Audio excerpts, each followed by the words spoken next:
বাবা, বাবা, তোমার তো আজকে ছুটির দিন। তুমি তো বলেছিলে ছুটির দিনে আমাকে আর মাকে ঘুরতে নিয়ে যাবে। তাহলে চলো না বাবা। ও বাবা, চলো ওই টোঙের দোকানের চা খেতে। হ্যাঁ মা, তোমাদের আজকে শহরে ঘুরতে নিয়ে যাব। তোমরা তাড়াতাড়ি রেডি হয়ে যাও। ঈগল মামার রিকশায় করে আমরা ঘুরতে যাব। নাও নাও, চলো চলো।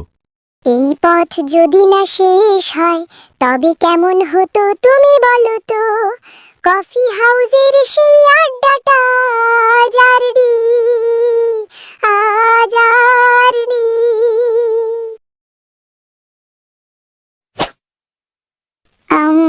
আমার মা বাবা দুজনেই মারা গেল।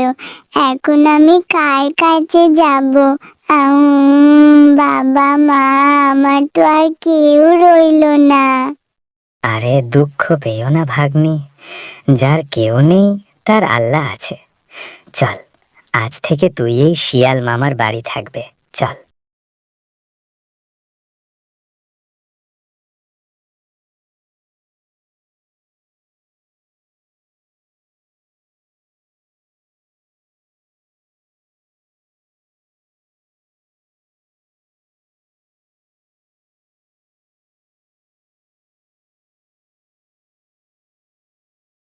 ও মা, বাবা কোথায় চলে গেল? বাবা কেন আসে না? আমি বাবার কাছে যাব এক্ষুনি। বাপ যাব, বাপ যাব, বাপ যাব, বাপ যাব। তোমার বাবা পণ্ডিত, আর অনেক বিচার টিচার করতে হয় তাকে, তাই সকালে বের হয়েছে। কিছু সময় পর চলে আসবে মা, জেদ করো না। এই দেখো, তোমার বাবা আসতেছে। কিন্তু সাথে কাকে জানি দেখা যায়। কে জানি আবার কোথায় পণ্ডিতগিরি করে আসলো। বলি হ্যাঁ গো, এই মেয়েদারি তো চিনবার পেলাম না। আগে কোথায় জানি দেখেছি, কিন্তু ঠিক মতো আন্দাজ করতে পারছি না। মেয়েটা কে গো পণ্ডিত মশাই? গিন্নি, ও যে আমাদের ভাগ্নি লিমা। আজ সকালে ওর মা বাবা দুজনেই দুর্ঘটনায় মারা গেছেন। যদিও দূর সম্পর্কের ভাগ্নি, তবু ও আজকে থেকে আমার পরিবারের সদস্য। চলো ঘরে যাই। টুকুমনি, আজকে থেকে লিমা তোমার সাথে থাকবো। ও তোমার ছোট বোন হয়। ওর সাথে সবসময় ভালো ব্যবহার করবে। ওর মা বাবা দুজনেই দুর্ঘটনায় মারা গেছে। না মা, আমি কখনোই ওকে আমার বোন বলে মেনে নিব না। তাছাড়া ও বাঘের বাচ্চা, আর আমি পণ্ডিতের মেয়ে। আমি একাই থাকতে চাই। তারপর লিমা আর পণ্ডিতের মেয়ে খেলাধুলা করতে ঘরের মধ্যে যায়। কিন্তু পণ্ডিতের মেয়ে লিমাকে সহ্য করতে পারে না।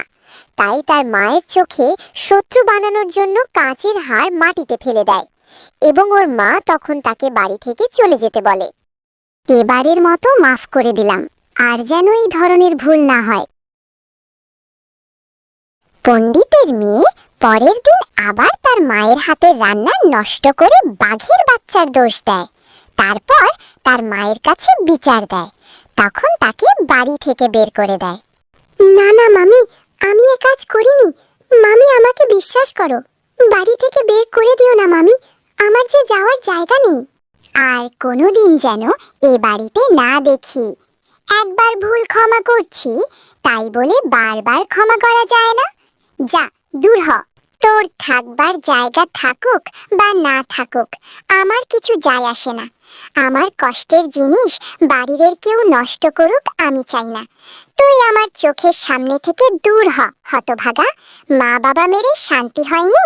তারপর বাচ্চাটা মনের কষ্টে হাঁটতে হাঁটতে অনেক দূরে এক বনের মধ্যে বসে কাঁদতে শুরু করে। ঠিক তখনই একটা পরী আসে এবং তার কান্নার কারণ জানতে চাইলে বলে, 2 দিন আগে দুর্ঘটনায় মারা যায় আমার মা বাবা দুজনেই। তখন শিয়াল মামা তার বাড়িতে আশ্রয় দেয়। কিন্তু মামি আর মামাতো বোন মিলে আমারে বাড়ি থেকে বের করে দিছে, তাই জঙ্গলে আশ্রয় নিয়েছি। চিন্তা করিও না, এটা জাদুর পালক। এটা নিয়ে তোমার মামিকে দাও। তবে মনে রাখতে হবে, এই পালক একটি মাত্র ইচ্ছে পূরণ করতে পারে।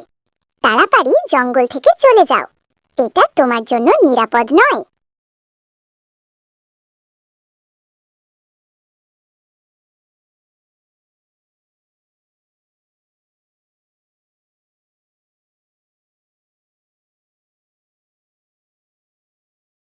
এ কি, তুই আবার এই বাড়িতে আসিস কেন? তোরে না এখানে আসতে নিষেধ করেছি। আবার কি চাস বল? মামি, এই দেখো পালক।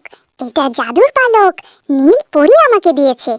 তবে শর্ত হলো যে কোনো একটি ইচ্ছে পূরণ করতে পারে। মামি, তোমার একটা ইচ্ছে বলো। তারপর তার মামির ইচ্ছে হলো একটা সোনার ডিম পাড়া মুরগি পাওয়া। সাথে সে তার মামির ইচ্ছে পূরণের জন্য বাড়ির উঠানে যায়।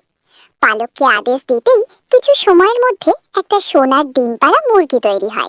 সোনার ডিম পাড়া মুরগি পেয়ে মামি তো মহা খুশি। রাত যায়, পরদিন সকালে মুরগির ঘরে ঢুকে দেখল দেখো দেখো মামি, সোনার মুরগি কতগুলো সোনার ডিম পাড়ছে। আবার বিছানাও সোনার হয়ে গেছে। মামি, তোমরা গরিব থাকবে না। এখন তোমাদের কোটি টাকা হয়েছে। মামি, আমার মা বাবা নেই। আমাকে বাড়ি থেকে তাড়িয়ে দিও না। এখন তো তোমাদের অনেক টাকা হয়েছে।